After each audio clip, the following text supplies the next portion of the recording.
are suing the defendant, Mr. Azzato, for $1,260, which is money that you paid him to render taxidermy services to you to preserve your dog, Tony, that you claim he never followed through on. So you say that your dog passed away in 2017. You took Tony to the defendant and agreed that he was going to render taxidermy services, preserve the dog for you. That didn't end up happening right away because you had some things going on in your life. And before you knew it, it was COVID, it was 2020. And then in 2024, you went to the defendant's business and found out it had shut down. So you kept trying to get a hold of him, you found out that he no longer had the business, and now you want your money back because the services were not rendered and Tony's body is not able to be recovered at this time. Mr. Azzato, you've told us that you received the body of the dog, that you were prepared to perform taxidermy services on Tony. Yes. That Ms. Moreska kept delaying for various reasons.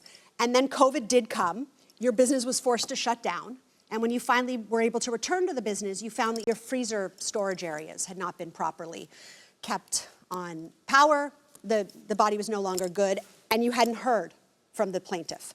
And that you didn't hear from the plaintiff until 2024, at which point you told her, it's been so many years, I lost everything, I don't have a business anymore, I have nothing to give you.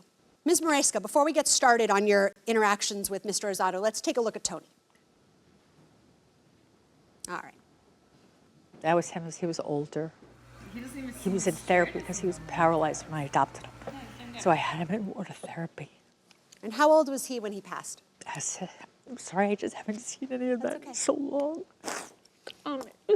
He was 17. All right, so you'd had him a long time. Yeah. He was a baby. Mr. Azzato, tell us about taxidermy, how the process works.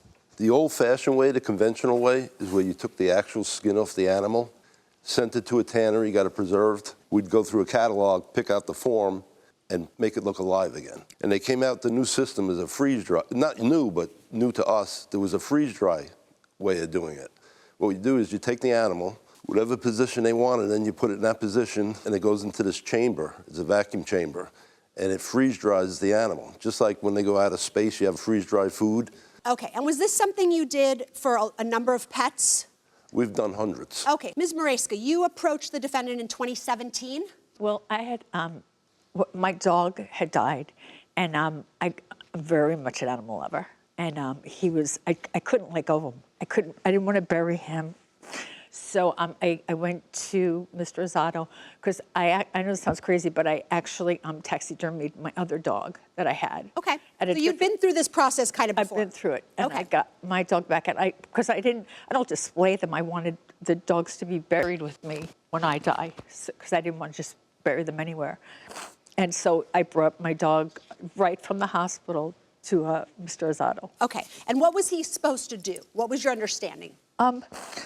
He was going to taxidermy him, and to have him laying down, it was just, the position didn't matter. I just wanted him to be, he would fit better in a casket. And at that time, you provided him with some money, is that correct? I had to give a $1,000 deposit, which I did. Okay. And all right, let me stop you there. Is that correct, Mr. Azzato? She gave you a $1,000 deposit?